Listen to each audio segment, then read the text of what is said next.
ദൈവത്തിന് മഹത്വം. ദൈവത്തിന്റെ മാനപാത്രങ്ങൾ.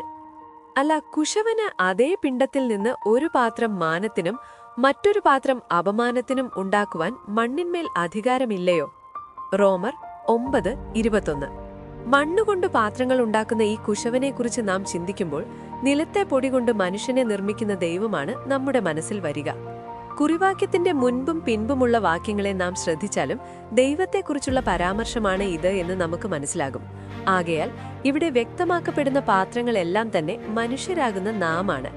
അത് നിമിത്തം നമ്മുടെ ദൈവത്തിന്റെ വ്യക്തതയുള്ള പ്രവൃത്തിയെയും അതിന് പാത്രീഭൂതരാകുന്ന നമ്മുടെ ജീവിതത്തിന്റെ വ്യത്യസ്തതയെയും നമുക്ക് ഗ്രഹിക്കാനാകും. കുശവൻ ഒരേ മണ്ണിൽ നിന്ന് തന്നെ ഒരു പാത്രം മാനത്തിനായും മറ്റൊരു പാത്രം അപമാനത്തിനായും ഉണ്ടാക്കുന്നു. ഇവിടെ കുശവന്റെ അധികാരത്തെ നമുക്ക് ഉണരാനാകും. എന്നാൽ അതേസമയം ദൈവത്തിന്റെ പക്ഷപാതപരമായ പ്രവൃത്തിയായും ഇത് വ്യാഖ്യാനിക്കപ്പെടാം. എന്നാൽ വ്യക്തമായി നാം പഠിച്ചാൽ അത് അങ്ങനെയല്ല എന്ന് കാണാം. റോമാലേഖനം 9-ാം അധ്യായത്തിൽ നാം ശ്രദ്ധിച്ചാൽ ഇസഹാക്ക് എന്ന ഏകനാൽ ജനിക്കത്തക്കവണ്ണം ഏശാവും യാക്കോബും ഒരേ ഗർഭപാത്രത്തിൽ ഉരുവാക്കപ്പെട്ടവരാണ്. എങ്കിലും അവരുടെ സ്വഭാവവും ജീവിതാനുഭവങ്ങളും വ്യത്യസ്തമായിരുന്നു. ആകയാൽ ആ വ്യത്യസ്തത കേട്ടവണ്ണമാണ് ദൈവം യാക്കോബിനെ സ്നേഹിക്കുകയും ഏശാവിനെ ദ്വേഷിക്കുകയും ചെയ്യുന്നത്. പഴയ നിയമത്തിൽ യെശയ്യാവിന്റെയും ഇരമ്യാവിന്റെയും പ്രവചന പുസ്തകങ്ങളിൽ നാം കാണുന്നതുപോലെ ഏതൊരു വ്യക്തിയും ഉദരത്തിൽ ഉരുവാകുന്നതിന് മുൻപേ ആ വ്യക്തിയെ അറിയുന്ന ദൈവം ആ വ്യക്തിയുടെ അവസ്ഥയ്ക്ക് ഏറ്റവണ്ണമാണ് അവരിൽ പ്രവർത്തിക്കുന്നത്. ദൈവത്തിന്റെ പക്കൽ അനീതിയോ മുഖപക്ഷമോ ഇല്ല. ആകയാൽ ദൈവികമായ അനുഭവങ്ങളോട് താൽപ്പര്യവും ഉത്സാഹവും ഉള്ളവരോട് ദൈവത്തിന് മനസ്സുണ്ടായിട്ട് അവരോട് കരുണ തോന്നുന്നു. ദൈവികതയോട് വിഘടിക്കുന്നവരോടോ ദൈവം കഠിനത കാണിച്ചിട്ട് അവരെ കഠിനരാക്കുന്നു. അത് നിമിത്തമാണ് ഒരു കൂട്ടർ മാനത്തിനും മറ്റൊരു കൂട്ടർ അപമാനത്തിനുമായി മാറുന്നത്. ഈ മാന അപമാന പാത്രങ്ങളെ ഇവിടെ കരുണാപാത്രങ്ങളെന്നും കോപപാത്രങ്ങളെന്നും വിളിക്കപ്പെടുന്നു. ഇവിടെ പറയപ്പെട്ടിരിക്കുന്ന കരുണാപാത്രങ്ങളെക്കുറിച്ച് നാം പഠിക്കുമ്പോൾ ഇവ എങ്ങനെ കരുണാപാത്രങ്ങളായി എന്ന് നമുക്ക് ഗ്രഹിക്കാം.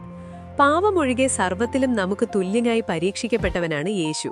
നമ്മുടെ ജഡത്താലുള്ള ബലഹീനത നിമിത്തം നാം പാപികളാകുമ്പോൾ താൻ നമ്മോട് സഹതാപമുള്ളവനായി കരുണ കാണിക്കേണ്ടതിനാണ് നാം തന്റെ അടുക്കലേക്ക് ചെല്ലുന്നത്. പാപമോചനത്താലുള്ള രക്ഷയുടെ പരിജ്ഞാനം നമുക്കുണ്ടാകുന്നത് ദൈവത്തിന്റെ ഈ ആർദ്ര കരുണയാലാണ്. അതുകൊണ്ടാണ് വഴിയിലെ കുരുടനായ ബർത്തിമായിയും പാപിയായ ചുങ്കക്കാരനും തങ്ങളോട് കരുണയുണ്ടാകണമേ എന്ന് യേശുവിനോട് നിലവിളിക്കുന്നത്. ഇങ്ങനെയുള്ളവരോട് ദൈവത്തിന് കരുണയും കനിവും തോന്നുമെന്ന് ഭക്തനായ മോശയോട് ദൈവം പറയുന്നു. ഈ വ്യക്തികളാണ് ദൈവത്തിന്റെ പ്രവൃത്തിയാൽ മാനപാത്രമായി മാറുന്നത്, അഥവാ കരുണാപാത്രങ്ങളാകുന്നത്.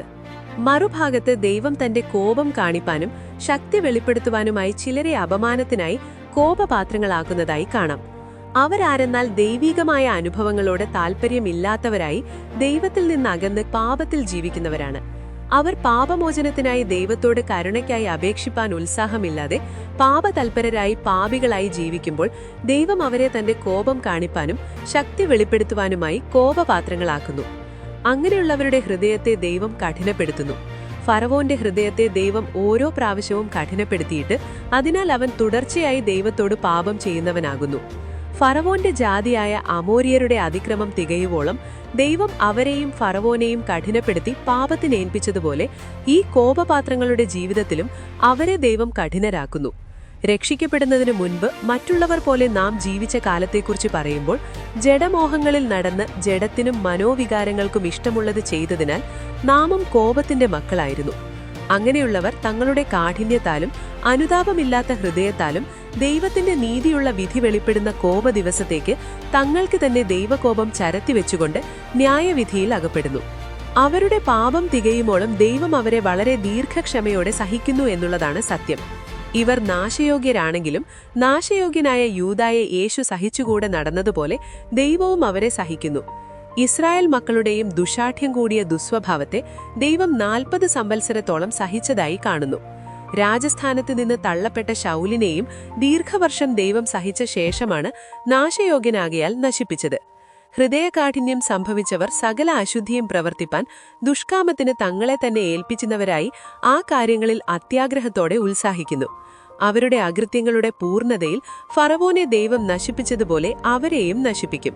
ആകയാൽ ഒരു കോപപാത്രമായി ദൈവത്താൽ അപമാനിക്കപ്പെട്ടവരായി അവസാനിക്കാതിരിക്കാൻ ദൈവം ദീർഘക്ഷമയോടെ സഹിക്കുന്ന കാലഘട്ടത്തിലെങ്കിലും മാനസാന്തരത്തിന് ഉത്സാഹിക്കാം.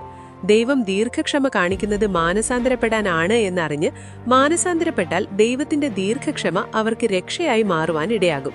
നശിച്ചു പോകാതെ രക്ഷ പ്രാപിക്കാനാകും. ഇനിയും മാനപാത്രത്തെക്കുറിച്ച് നാം പഠിക്കുമ്പോൾ ദൈവം വിളിച്ചു തേജസ്സിനായി മുന്നൊരുക്കുന്ന കരുണാപാത്രങ്ങളായ ഇവരിൽ തന്റെ തേജസ്സിന്റെ ധനത്തെ ദൈവം വെളിപ്പെടുത്തുന്നു എന്ന് കാണാം.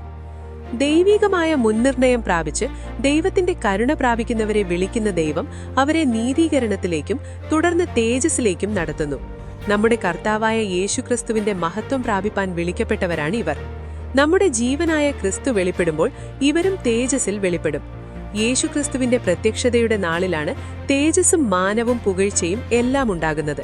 ആകയാൽ അന്നവർ മാനപാത്രങ്ങളായി യേശുവിനോട് കൂടെ കാണപ്പെടും. ഇങ്ങനെ നാം ദൈവത്താൽ മാനപാത്രങ്ങളാക്കപ്പെടുവാൻ അഥവാ നാം മാനപാത്രങ്ങളാകേണ്ടതിന് എന്ത് ചെയ്യണമെന്നത് നാം വ്യക്തതയോടെ ഗ്രഹിക്കണം. തിമത്തിയോസിന്റെ 2-ാം ലേഖനത്തിൽ വായിക്കുമ്പോൾ വ്യത്യസ്ത ഉപയോഗങ്ങൾക്കായി വിവിധങ്ങളായ വസ്തുക്കൾ കൊണ്ടുണ്ടാക്കപ്പെട്ട പാത്രങ്ങൾ ഒരു വലിയ വീട്ടിലുണ്ട് എന്ന് കാണാം. എന്നാൽ അവയെ മാന്യകാര്യത്തിനുള്ളതെന്നും ഹീനകാര്യത്തിനുള്ളതെന്നും 2ആയി തിരിക്കുന്നു. ഈ ഏത് ഗണത്തിൽപ്പെട്ടതായാലും ഇവയെ വിട്ട് അകലുന്നു എന്ന് പറയുമ്പോൾ നാം മാന്യരാണ് എന്നുള്ള നമ്മുടെ പുകഴ്ചയോ നാം മോശമാണ് എന്നുള്ള നമ്മുടെ വ്യാകുലതയോ നമ്മിലുണ്ടാകാതെ ഈ 2 അനുഭവങ്ങളെയും വിട്ടകലണം. ജീവിക്കുന്നതിന് ഞാനല്ല എന്നൊരവസ്ഥയിലേക്ക് വന്നിട്ട് നാം ക്രിസ്തുവിനുള്ളവരാകത്തക്കവണ്ണം അഥവാ ക്രിസ്തു നമ്മിൽ ജീവിക്കത്തക്കവണ്ണം നാം നമ്മെ തന്നെ വെടിപ്പാക്കണം. മറ്റുള്ളവരല്ല നമ്മെ ശുദ്ധീകരിക്കുന്നത്. നാം തന്നെ ദൈവത്തോടുള്ള പ്രാർത്ഥനയിലൂടെ നമ്മുടെ ജീവിതത്തെ ആരാഞ്ഞറിഞ്ഞ് വെടിപ്പാക്കണം. ഈ ശുദ്ധീകരണം നമ്മിൽ നടക്കുവാൻ 3 വഴികൾ കൊരിന്ത്യ ലേഖനത്തിൽ നാം കാണുന്നു. ഒന്നാമതായി തന്നെ താൻ ശോധന ചെയ്യണം. ആത്മീകൻ തന്റെ ജീവിതത്തിലുള്ള സകലത്തെയും വിവേചിച്ചറിയുന്നു അഥവാ പരിശോധിച്ചറിയുന്നു. എന്നാൽ താൻ മറ്റാരാലും വിവേചിക്കപ്പെടുന്നില്ല. രണ്ടാമത് തന്റെ ശരീരത്തെ വിവേചിക്കണം. ജഡത്തിന്റെ പ്രവൃത്തികളായ അശുദ്ധമായ കാര്യങ്ങൾ നമ്മുടെ ശരീരത്തിന്റെ പ്രവൃത്തികളിൽ ഉണ്ടോ എന്ന് നാം നോക്കി ജഡീകമായ എല്ലാ ശരീരത്തിന്റെ പ്രവൃത്തികളെയും ആത്മാവിനാൽ മരിപ്പിക്കുന്നവരാകണം. മൂന്നാമത് നാം നമ്മെ തന്നെ വിധിക്കുന്നവരാകണം. നാം നമ്മെ തന്നെ നീതീകരിക്കുന്നവരായി നമുക്ക് വെളിപ്പെടുന്ന കുറവുകളെ മറയ്ക്കുന്നവരാകരുത്. ആ തെറ്റുകൾ സമ്മതിച്ച് കുറ്റക്കാരാണെന്ന് നമ്മെ തന്നെ വിധിച്ചുകൊണ്ട് ഏറ്റുപറഞ്ഞ് ഉപേക്ഷിക്കുന്നവരാകണം. അങ്ങനെയുള്ളവർക്ക് ദൈവത്തിന്റെ കരുണ ലഭിച്ചിട്ട് അവർ കരുണാപാത്രങ്ങളായി മാനപാത്രങ്ങളായി മാറുവാൻ ഇടയാകും. വീണ്ടും ഈ മാനപാത്രങ്ങളെ നാം ശ്രദ്ധിച്ചാൽ 3 കാര്യങ്ങൾ അവരിൽ കാണുവാൻ കഴിയും. തന്നെ താൻ വെടിപ്പാക്കുന്നവൻ ദൈവത്തിൽ നിന്ന് ഈ 3 അനുഭവങ്ങളെ പ്രാപിച്ച് അവനിൽ അത് വെളിപ്പെടുത്തുമ്പോഴാണ് താൻ മാനപാത്രമാണോ അല്ലയോ എന്ന് വ്യക്തമാകുന്നത്. ഒന്നാമതായി താൻ വിശുദ്ധനാകുന്നു. യേശുവാണ് നമ്മെ വിശുദ്ധീകരിക്കുന്നത്.